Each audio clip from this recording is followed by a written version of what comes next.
Eu fiz esse vídeo aqui para poder ajudar as pessoas que estão tendo problema com alto consumo de processamento quando elas estão utilizando aí imagens iOS. Então, se você clicar com o botão direito aqui, VNode, você vai ver que temos aqui duas imagens iOS, tá? O iOS 37.25, vou adicionar ele aqui. E a outra imagem é o iOS 7.2.06, vou estar adicionando essas duas imagens, tá? Então eu acabei de adicionar o 37.25 e o 7.2.06. Se eu simplesmente vir aqui e ligar, olha o que vai acontecer. Se eu vir aqui em status, você vê que enquanto o equipamento está ligando, é normal o processamento subir a 100%. Então você vê que o processamento realmente vai subir, é normal porque o equipamento está ligando. Só que depois que ele termina de inicializar, o processamento tem que baixar. E olha o que acontece aqui. Está ficando em 50%. Vendo só? E no baixo, vai ficar em 50% a vida toda. Não sai disso aqui. Eu posso ficar aqui até amanhã e ele vai ficar aqui em 50% até amanhã. Não vai baixar de jeito maneira. Certo? Um equipamento já está gastando 50% do meu processamento. Se eu ligar o segundo equipamento, já vai gastar 100%. Então, se eu vir aqui em status,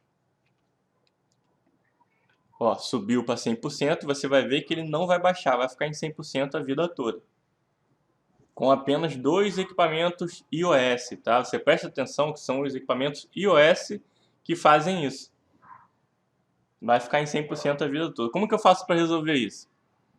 Isso aqui, pessoal, é porque quando você adiciona um equipamento iOS, você tem que ajustar o IDPC. Então, se eu clico com o botão direito aqui, eu venho aqui em Edit, e você está vendo que eu tenho aqui o IDPC, eu tenho que ajustar esse valor aqui. Eu já tenho um valor aqui no bloco de nota.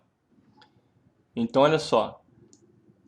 Esse valor que eu tenho aqui, ele funciona para essa imagem aqui, tá? Tem que ser, o IDPC tem que ser para aquela imagem que você está utilizando. Então, você vê que essa imagem que eu estou utilizando aqui é exatamente essa aqui. Você pode ver a nomenclatura completa, que você vai ver que é exatamente a mesma imagem. Então, eu posso utilizar esse IDPC aqui. Tá? Por que eu estou falando isso? Porque tem que ser para exatamente a mesma imagem, porque tem um outro 3725 que muda aqui no final, que é uma imagem diferente. Eu vou até te mostrar aqui que eu tenho ela aqui. Então, olha só. Você vê que eu tenho essa 3725, ela termina com 12415, tá? Ponto e mês. Agora, olha a outra que eu tenho aqui. No finalzinho, 12415, só que tem o T14, já é uma outra imagem, tá vendo? Então ela é diferente. Então, para essa imagem que termina com T14, vai ser um IDPC específico para ela. Para essa outra imagem aqui, vai ser um IDPC específico para ela. Cada imagem tem um IDPC específico, tá? O IDPC de uma imagem não funciona para outra. Entendeu? Você tem que se atentar a isso, porque às vezes uma pessoa tem lá o 3725 e ela vai te falar, olha, coloca esse IDPC porque é esse IDPC que eu coloco aqui no meu. Só que pro dela, o finalzinho da imagem aqui é outro. Então é um outro modelo de 3725. Então para ela o IDPC vai funcionar, porque o IDPC é para aquele modelo que ela está utilizando. Mas para o seu modelo não funciona. Então o primeiro detalhe que a gente tem que saber é que o IDPC é de acordo com o modelo, tá? Então para esse modelo que a gente utiliza aqui na comunidade Cisco, é esse IDPC aqui. Então, simplesmente vem aqui em IDPC, coloco esse valor e aperto aqui em Save. Beleza? Então, se eu vir aqui dar um Start, você vai ver agora em Status, é normal que ele fique com o processamento alto enquanto ele está inicializando. Depois que ele termina de inicializar, o processamento já baixou. Vendo ali? Ficou em 2%, está variando entre 0% e 2%. Beleza? Então você viu que baixou o processamento demais. Estava 50%, baixou para 1%, 2%, então baixou muito. Baixou muito, entendeu? É muito importante você estar fazendo esse ajuste de IDPC. Então, para o 7206 aqui, esse 7206 em específico que eu tenho é esse aqui, que termina com 1524.S5. Tá? E olha só, eu tenho um outro aqui que termina com S6 no final. Você vê que o número é igual aqui no começo, mas o finalzinho é S6. O outro aqui, o final é S7. E esse aqui é S5. Então, cada uma delas vai ter um IDPC específico para elas, tá? Então você fica inteligente aí, já fica esperto aí.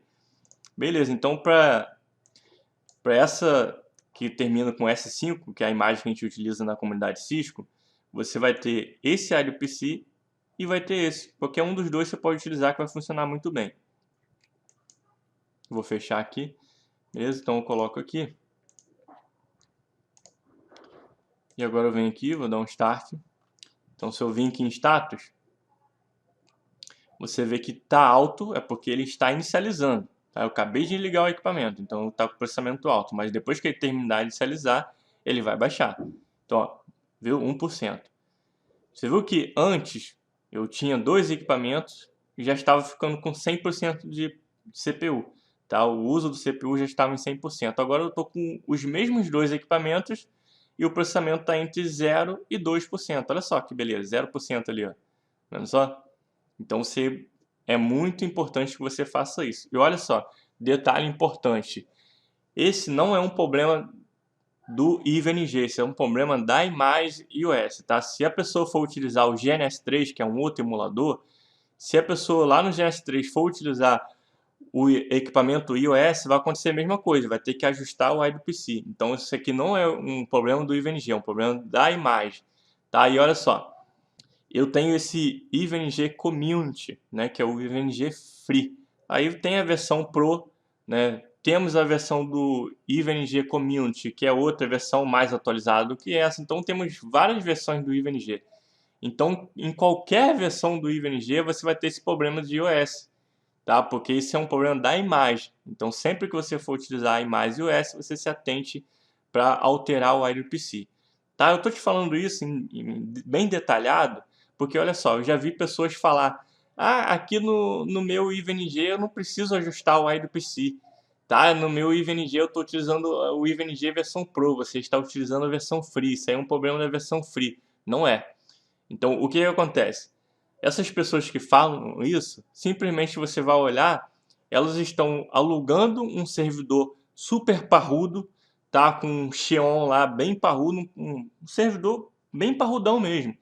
Então, para aquele servidor parrudo daquele jeito, o processamento não vai subir tanto, porque é um equipamento muito parrudo. Só que você, na sua casa, na sua humilde residência, você não vai ter um baita de um servidor, né?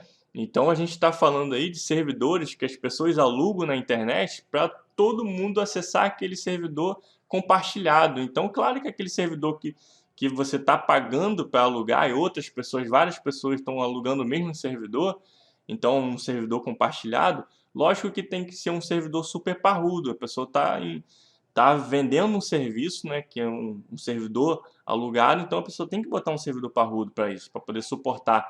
Entendeu? Então era tudo isso que eu tinha para passar nesse vídeo. Vou finalizar esse vídeo por aqui. Se tiver alguma dúvida, é só você falar comigo, tá certo? Então, até mais.